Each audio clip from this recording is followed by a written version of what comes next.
Қайырлы күн баршамызға. Бүгін сіздерге трубочки с кремом, қазақша атауы қатпарлы түтікшелер кремін ұсынамын.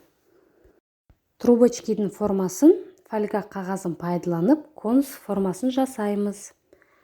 Дастарханымызда әдемі көріну үшін размерін орташа етіп аламыз. Фольгадан жасалған формаларымыз дайын болды. Ендігі противеннің бетіне пергамент қағазын төсеп алдын ала дайындап қоямыз. Және де пешімізді 180 градусқа қыздыруға қойып қояйық.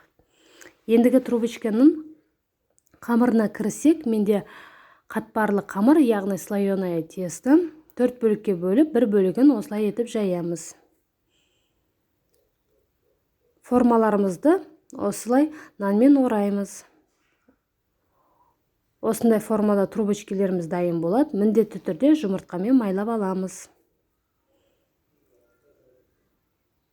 Трубочкилерімізді қызып тұрған пешімізге салып, шамамен 25-20 минуттай пісіреміз, қызарғанша. Духовкадан алды, кішкене суытып, ортасындағы фольга қағазын аламыз. Мінекей біздің трубочкилеріміз дайын болды. Ендігі белок креміне кірісеміз. Кремді жасау үшін біздің ыдысымыз міндетті түрде құрғақ болу керек. Бұған жұмыртқаның сарысы мен ағын бөліп алып, ағын пайдаланамыз. Кремге бізге 180 грамм қант керек. Осы қантты пайдаланамыз. Және де лимон қышқылы.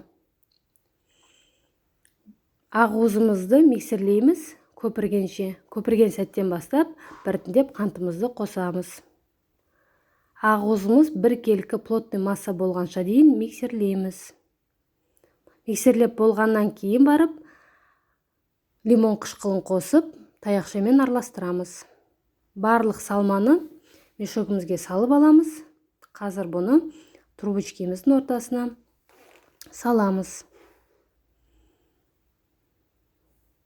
Мінекей, үй жағдайында трубочки с кремом дайын болды. Дәмі бала кездегідей жасап көріңіздер. Каналыма тіркеліп, подписка жасап, лайк басуды ұмытпаңыздар. Сіздермен болған Айман, астарыңыз дәмді болсын.